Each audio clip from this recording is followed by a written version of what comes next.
Merci de regarder Évasion Guinée. Merci de nous choisir pour vous informer. Vous êtes les bienvenus dans cette grande édition de nos informations, le sommaire. Depuis ce lundi, les opérations de révision des listes électorales sont suspendues. C'est le président de la République qui a instruit à la CENI d'arrêter cette activité et d'engager dans les meilleurs délais des concertations avec tous les acteurs impliqués dans le processus électoral. Dans ce journal, les réactions politiques, celles de la rue, de la société civile et l'essentiel d'une interview que Luceni Camara, le président de la CENI, nous a accordée. Et puis l'appel de l'ADP du collectif à faire de ce lundi une journée ville morte n'a pas été largement suivi. Seuls quelques endroits de la haute banlieue, notamment sur l'axe Amdalaï-Koza, ont tourné au ralenti. Dans la plupart des autres parties de la capitale guinéenne, les activités se sont déroulées normalement comme à l'accoutumée. C'est la charpente de ce journal. Encore une fois, bienvenue à tous.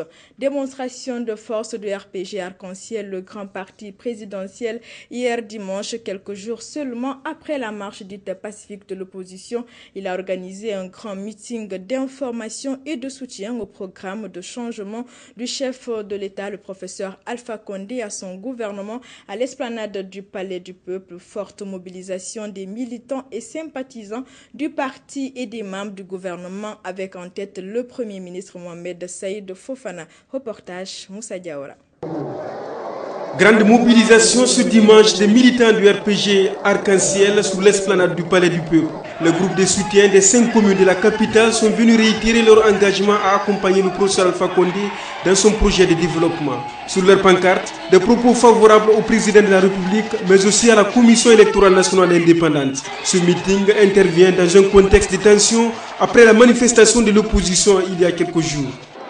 Théoriquement, l'objet de la marche était de protester contre le prétendu report de la date des élections législatives. Pratiquement, elle s'est transformée en mouvement de contestation, de provocation, d'agression physique, de casse et d'injures proférées à l'endroit du président de la République, chef de l'État. L'ADP et le collectif réclament la démission de Luceni Camara de la tête de la CENI et la restructuration de l'institution. Les deux blocs politiques menacent de poursuivre les manifestations jusqu'à faire aboutir leurs revendications. Salou Cissé a des réactions vives à ce point, affirmant que le fonctionnement de la CENI est clair.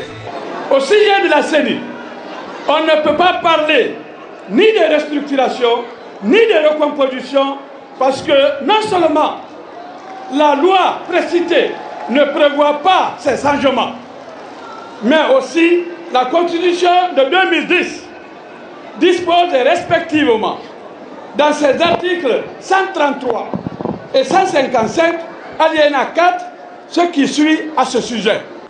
Au sujet de la révision du fichier électoral, le secrétaire général du parti au pouvoir est revenu largement sur le cas des personnes décédées ou voyagées et celles qui ont l'âge de voter mais qui ne se sont pas enregistrées. On peut enfin relever que plusieurs personnes ne figurent pas sur les listes électorales ou y sont mal inscrites. Si elles ne sont pas en conflit avec la loi, nul ne peut leur méconnaître le droit à participer, comme tout autre Guinéen, à la désignation des autorités investies d'un mandat électif. Les partis alliés se sont succédés à la tribune pour livrer le même message dans les différentes langues du pays. Le Premier ministre, quant à lui, a loué le calme qui a caractérisé la rencontre avant d'appeler les autres sensibilités politiques à suivre cet exemple. Je voudrais dire à tous les Guinéens que nous aurons tort de ne pas saisir la chance de décollage économique et de développement vrai qui s'ouvre aujourd'hui pour nous grâce aux réformes courageuses qui ont été engagées par le président de la République et son gouvernement. La manifestation du RPG Arc-en-Ciel est perçue par certains observateurs comme une réplique à la marche de l'opposition le 10 mai dernier. Une marche qui avait viré à l'affrontement entre militants de l'opposition et éléments des forces de sécurité. Actualité politique encore, on l'a appris hier soir, le président de la République, le professeur Alpha Condé, a demandé hier à la CENI à travers un communiqué lu sur les antennes des médias d'État de suspendre les opérations d'enrôlement des électeurs et très rapidement d'organiser une large concertation avec l'ensemble des acteurs concernés par le processus électoral, ceci en vue d'aplanir des différends au sujet du fichier électoral. Au constat sur le terrain, cette injonction du chef de l'État est respectée au pied de la lettre. Notre reporter Adjira Touba s'est rendu dans au moins 3 communes de Conakry. Voici son reportage. Des carles vides ou fermés, voici le constat ce lundi dans les 3 communes visitées, à savoir Dixine, Matam et Kaloum. L'affluence habituelle n'était pas au rendez-vous après le communiqué du chef de l'État demandant la suspension de l'enrôlement des électeurs, un ordre dûment respecté. On avait reçu au fait la communiqué hier, juste d'arrêter les travaux de recensement. Ce matin, les membres des CAL étaient tous présents. Ils étaient au complet. Donc, d'après la décision, c'est pour cela qu'ils se sont déplacés maintenant pour rentrer chez eux. C'est effectivement arrêté suite au communiqué radiodiffusé du gouvernement hier. On a procédé à informer tous les membres des CARL de procéder à la suspension des opérations jusqu'à nouvel ordre. Cependant, à certains endroits, on note la présence de quelques membres de CARL. Ils sont restés là pour expliquer cette nouvelle décision aux électeurs pas avertis. Si vous avez remarqué, je suis là pour garder la place. Sinon, il y avait 2 familles qui sont venues, c'est pour leur dire tout juste de partir qu'on a arrêté pour le moment. En attendant de nouvelles décisions, l'on s'attelle dans les communes à répertorier le matériel afin de l'envoyer dans un lieu sûr. À propos de la décision donc du président de la République demandant à la CENI l'arrêt des opérations de révision des listes électorales, le président de cette institution, dans une interview qu'il a accordée à notre rédaction ce lundi, a indiqué que la décision du président de la République devait être examinée par la plénière de la CENI. Une plénière, faut-il le rappeler, qui était censée se réunir dans l'après-midi d'aujourd'hui. Le CENI Camara a cependant dit que les opérations de révision des listes électorales se sont poursuivies normalement ce lundi. Plus de détails dans ce reportage de Aboubakar Condé. Selon le président de la CENI, Commission électorale nationale indépendante, la demande du chef de l'État vise à vérifier l'efficacité du matériel déployé sur le terrain. Et ce contrôle se fera ici, dans la capitale. Ce test va se réaliser à Conakry, pas sur toute l'étendue du territoire, évidemment. Et une fois la demande écoutée et reçue favorablement à la CENI, nous avons aussitôt convoqué une plénière pour aujourd'hui, tout en appelant nos commissaires sur le terrain de rester en place et d'attendre les instructions de la plénière de la CENI. Après la réception de la demande, une plénière extraordinaire a été convoquée pour l'examiner afin de prendre une décision. Mais d'ici, les travaux ont continué ce lundi, affirme le président de la CENI. Nous avons demandé aux gens de garder leur calme, de rester sur place et de continuer à travailler pour la journée d'aujourd'hui. Par ailleurs, le patron de l'institution en charge d'organiser tous les scrutins en Guinée salue et apprécie la demande du chef de l'État étant le père de la nation. C'est tout à fait normal que le président, le chef de l'État, puisse être à l'écoute de tous les Guinéens. Que cela soit venu de l'opposition, de la mouvance ou d'un simple citoyen, lorsque le chef de l'État estime dans l'intérêt supérieur de la nation et va dans le cadre de l'apaisement du climat politique et social, je crois qu'il est en droit. Je dis bien, il est en droit en tant que chef de l'État, président de la République.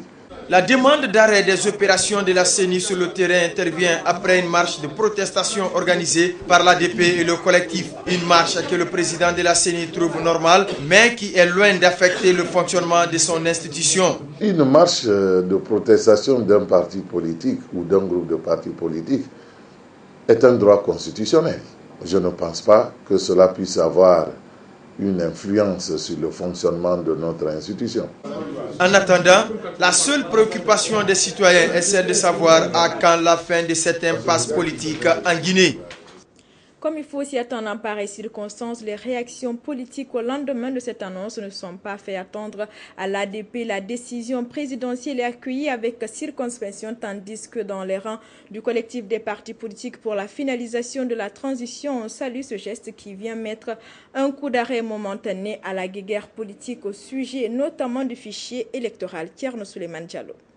C'est dans un climat sociopolitique particulièrement tendu que le président de la République a demandé à la Commission électorale nationale indépendante CENI de suspendre ses activités tout en indiquant l'objectif de ce geste. Cet arrêt de la révision des listes électorales pour quelques jours devra permettre de rassurer l'ensemble des acteurs du processus électoral, notamment les partis politiques et les partenaires techniques et financiers. Pour ce faire, la Commission électorale nationale indépendante doit organiser une concertation dans les plus brefs délais, au cours de laquelle l'opérateur Waymark doit faire la démonstration de la fiabilité du matériel et des procédures techniques mises en œuvre. L'opposition guinéenne, qui revendique toujours le consensus en vue des législatives, ne tarde pas à réagir. C'est une sage décision si la présidence admet que c'était vraiment les fuites en avant habituelles de la CENI qui avait des réceptions du rapport d'audit qui s'était donc empressé d'envoyer les machines pour procéder à un recensement. Si on revient, on fait revenir ces machines-là, on procède à leur expertise et on tire toutes les conséquences de ça, ce serait une bonne chose. Peu enthousiaste, un autre opposant rappelle une récente expérience vécue. Bon, la suspension de cette opération de recensement pour quelques jours, sans conteste, une petite avancée pour rapprocher les positions des uns et des autres par rapport au recensement ou à la révision en particulier, par rapport à tout le processus électoral en général. Mais pour nous, ce n'est pas quelque chose de significatif. Nous avons déjà vécu ça par le passé. Il y a eu un gel des activités de la CENI ici pendant quelques semaines, voire même pendant 2 mois. On sait que finalement, ça n'a rien donné comme résultat positif. Donc, nous attendons d'abord de voir. Ceci dit, ce gel du recensement appelle quelques remarques. La première remarque, c'est que contrairement à l'hymne qui a été chanté sur tous les toits, comme quoi la CENI est indépendante et personne n'a le droit d'interférer dans ses activités, mais le chef de l'État vient de montrer qu'il n'en est absolument rien et que lorsque la volonté politique existe au plus haut niveau, il est possible d'infléchir certaines décisions de la CENI pour l'amener à se rapprocher des acteurs politiques qui sont, comme on le sait, les acteurs majeurs du processus électoral. Du côté des populations, on nourrit l'espoir que ce round de négociations annoncé marque la fin des crises politiques en Guinée. Au sujet toujours de l'arrêt des opérations de révision des listes électorales, voyons à présent ce qu'en pensent les citoyens lambda. Les réactions sont contrastées. Certaines organisations de la société civile comme la CONASOG, la Coalition nationale des organisations de la société civile, ont aussi leur grille de lecture. Reportage Moussa Diawara. Après la décision du gouvernement annulant les activités de recensement de la CENI, le point de vue des populations de la capitale se croise. C'est des situations malheureuses qu'on assiste aujourd'hui en Guinée, qui est des pertes de vie, parce que l'on demande à ce que l'on change la CENI. Qu'il y ait des dégâts matériels énormes, c'est extrêmement grave. Je pense qu'il faut sortir de cet immobilisme-là pour qu'on puisse s'attaquer aux situations qui nous sont communes, que reste l'extrême pauvreté, le chômage et autres. À la Coalition nationale des organisations de la société civile, l'une des principales associations indépendantes, les analyses sont prolifiques. Les regards se tournent vers l'avenir. Son président décrit plutôt la crise politique dans laquelle s'enlise le pays. C'est vrai, la politique est une bonne chose. Mais il faut préparer l'avenir des enfants. Il ne faut pas habituer les enfants à être dans la rue, à être des contestateurs. Vous avez remarqué que tous ces jeunes, en grande partie, ont moins de 18 ans. À cet âge, qu'est-ce qu'ils comprennent de notre bataille? Qu'est-ce qu'ils comprennent de notre lutte? Moi, je crois que les acteurs politiques doivent revoir leur copie. La CONASOC estime que la solution ultime pour trancher le différend autour de la CENI est de ramener les acteurs de la crise autour de la table. À défaut, elle solliciterait l'implication des sages comme par le passé. Vous allez me dire qu'il y a eu assez de débats qui n'ont pas abouti. Mais je dois vous dire également que le dialogue doit être permanent. Le dialogue, ce n'est pas en un seul jour, ce n'est pas en un mois, mais ça doit également être permanent. Certains hommes des médias n'ont pas de réaction contraire à celle de cette frange de la société civile guinéenne. Selon ce éditorialiste et rédacteur en chef du groupe de presse Le Lynx La Lance, la décision du gouvernement vise à décompresser le climat politique, toute chose qu'il trouve normale pour un dénouement favorable de la crise. Si vous avez suivi un peu les discours des leaders d'opposition réunis au sein du collectif des partis politiques pour la finalisation de la transition et l'alliance ADP, ils ont été clairs. Ce qu'ils réclament, eux, c'est le départ, la suppression de la CENI actuelle et le départ du président de la CENI actuelle, M. Luceni Camara. Ils pensent que c'est là où il y a tout le problème. Le gouvernement a décidé d'arrêter les activités d'enrôlement des populations au compte de la révision du fichier électoral, mais il n'a pas fixé encore une date pour l'ouverture des opérations. Nos tentatives d'avoir des réactions du côté du centre et de la mouvance présidentielle n'ont pas été couronnées de succès. Cette actualité politique fait sortir l'ex numéro 2 du RPG, Adja Fatou Bangoura, de sa réserve restée longtemps éloignée de la scène politique. L'ancienne dame de fer qui a accompagné le chef de l'État aux premières heures de son combat politique. Dans une interview exclusive qu'elle nous a accordée ce lundi, a fustigé l'attitude de certains leaders politiques, notamment ceux de l'ADP du collectif après la marche du 10 mai. Nankouman Kondé l'a rencontré, voici son reportage. La sortie médiatique de Adja Fatou Bangoura fait suite au climat sociopolitique tendu qui prévaut dans le pays. Une situation qui, selon elle, n'honore pas les Guinéens après des décennies de lutte pour l'instauration de la démocratie en Guinée, à sa tête un civil. La guerre m'a soukui. Si bien n'a l'enquête n'a l'enquête de Kéré, et n'a pas accordé qu'elle fait état général. Asga filugma hasga sa do yikodemma na hammo khani assemblée to wonna den na re wo mbar gouvernement civil soto wo mbar démocratie bel khe fami soto wo mbir na lanke mo batti na hanka fere alko bir nga soto. Le RPG, aujourd'hui parti au pouvoir, n'a jamais fait usage de violence depuis les premières heures du multipartisme en Guinée, a-t-elle ajouté. Elle s'est dit alors scandalisée par le comportement de certains leaders politiques qui conduisent leurs militants dans les rues et violentent d'autres citoyens.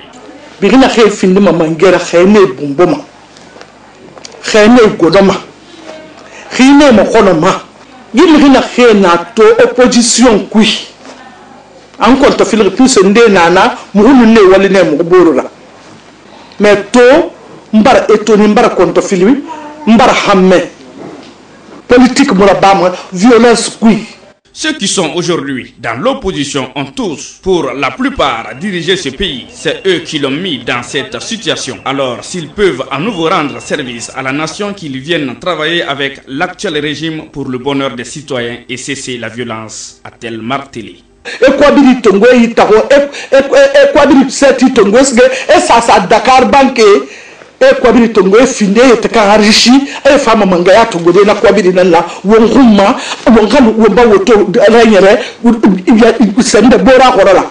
L'ex numéro 2 du RPG, aujourd'hui secrétaire politique du RPG Arc-en-Ciel, appelle les jeunes le plus souvent instrumentalisés à faire une prise de conscience pour qu'enfin le peuple de Guinée, qui a tant souffert, retrouve le bonheur souhaité.